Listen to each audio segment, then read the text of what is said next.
इकाई 7 खाना खजाना चित्रपाठ।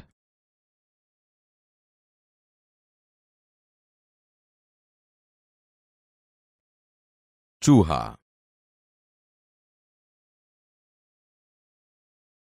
विद्यार्थी मित्रों, कैसे हैं?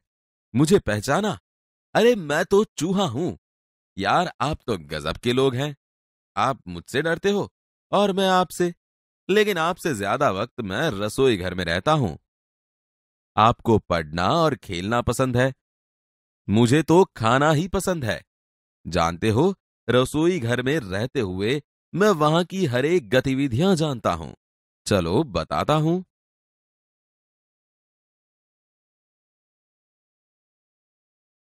देखिए, यह रसोई घर है। माताजी रसोई बना रही है। वह गेहूं के आटे से चौका पर पिल्ला रखकर बेलन से रोटी बेल रही है। ॐ माताजी के पास ही दादी माँ भूर्भुवः बैठी है। स्वः वह पूजा पाठ कर रही है। तत्सवितुर्वरेण्यं भर्गो देवस्य धीमहि धियो यो नः प्रचोदयात्। आपके जैसा लड़का भोजन कर रहा है। उसने थाली में रोटियां, सब्जी, कटोरी में दाल और गिलास में पानी लिया हुआ है। रसोई घर में कितने बर्तन हैं? विद्यार्थी मित्रों, स्कूल में आप जैसे झूले पर झूलते हो, वैसे ही हम इन बर्तनों पर खेल खेलते रहते हैं। यह देखो, लड़के के सामने कलसा रखा हुआ है।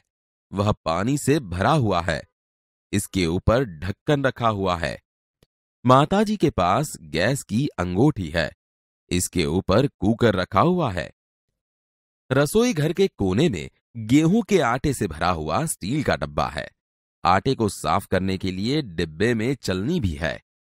वो मैं हर रोज देखता हूं। चलनी से कभी कभी थोड़ा आटा नीचे गिरता है। वही मेरा भोजन है। सामने दीवार पर एक अलमारी रखी हुई है। आपके घर में भी अलमारी है ना? देखिए, अलमारी में छोटे छोटे जार रखे हैं। थालियां भी रखी हुई है।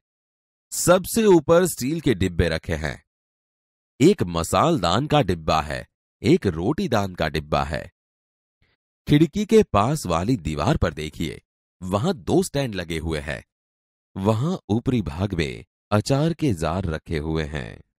नीचे वाले हिस्से में टोकरी में सब्जियां रखी हुई है। कभी कभी हम लोग अकेले होते हैं तो वहां चढ़कर ताजी ताजी सब्जियों का लुत्फ उठाते हैं। नीचे वाले स्टैंड में करछी, कलछुल चिमटा, पौनी, संडसी लटक रहे हैं। विद्यार्थी मित्रों, रसोई घर तो आपका था, लेकिन मेरी तरह आप सभी बर्तनों को पहचानते थे? मैंने सभी बर्तनों का परिचय करवाया ना? अभी इस रसोई घर में ऐसे बर्तन नहीं हैं जो आपके घर में होंगे। आप उनकी यादी बना के रखिए, कल फिर मिलेंगे। कहानी। रामपुर का एक छोटा गांव था। उस गांव में एक किसान रहता था। वह खेती करता था।